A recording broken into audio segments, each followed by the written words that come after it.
Oh my god, those are expensive. How am I going to do the episode of GregCubed where I teach people how to play the tabla now?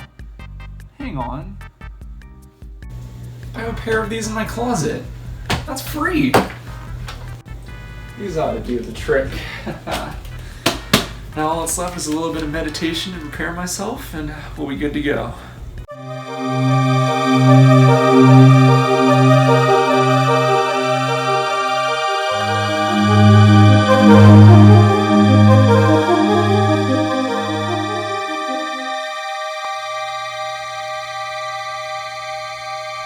After his handful of arcade appearances in the 80s, there was a period of time where Donkey Kong just sort of fell off the grid for a while.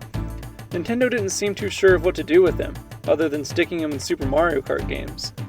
It wasn't until British company Rareware, at the time a second-party developer for Nintendo, was given the opportunity to take a stab at the franchise that the series exploded back into the mainstream. DK was given a fresh new redesign, a new partner in the form of Diddy Kong, and a new arch-nemesis in the form of King K. Rool, and his gameplay shifted from arcade puzzler to 2D platformer. From this point on, it was clear, it went without saying, Donkey Kong was the king of the jungle.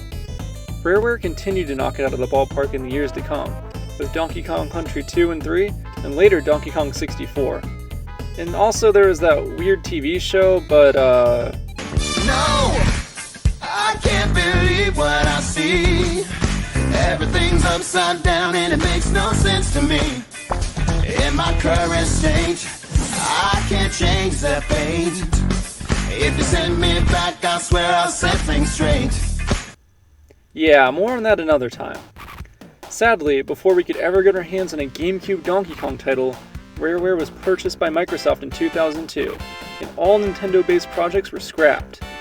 With Donkey Kong back squarely in their hands, Nintendo decided to take our boy back to his roots with a rhythm game.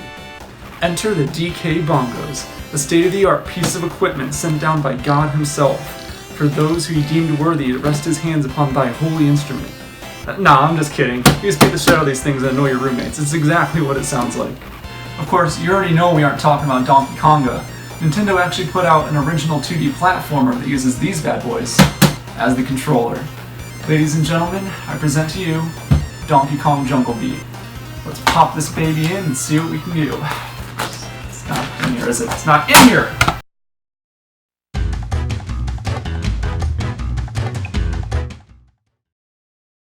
So normally this is the part of the video where I talk about the game's story and how ridiculous it is, but this game doesn't really have one for some reason.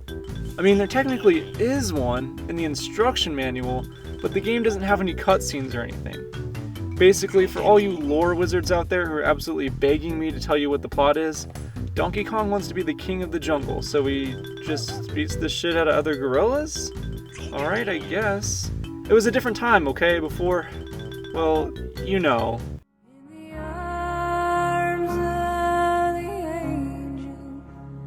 Nintendo wanted the game to focus more on just the gameplay, and not so much on why you're doing what you're doing. Fair enough, I guess. The game is divided up into 16 worlds, or kingdoms as this game calls it, with each kingdom containing 2 levels and a boss fight. Just completing the levels isn't enough to progress through the game though. You need to collect a certain number of medallions in order to unlock more kingdoms. You get awarded these at the end of each kingdom based off of how many beats you collect. For those wondering what beats are, they're basically just bananas. Basically, while you're playing the game, whenever you collect bananas, they get added to your beat meter, which also doubles as your health bar.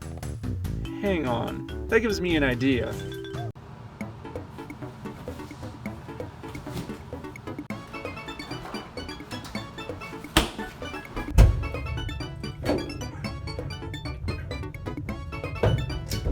I'd say this is a pretty good start to my strength training program. I pity those that still have to work for their muscles. Alright, enough beating around the bush. Let's talk about the controls. So unlike most other games, you don't just hold left or right on the control stick and press A to jump. Instead, you continuously bang on the right bongo to move right, and the left bongo to move left. If you want to jump, you hit both at the same time. You kinda get into a rhythm of it after a while. It's a really interesting control scheme for a game and really foreshadows the direction Nintendo would take with the Wii just a year later. The only problem here is that it's really loud to play, especially with other people around.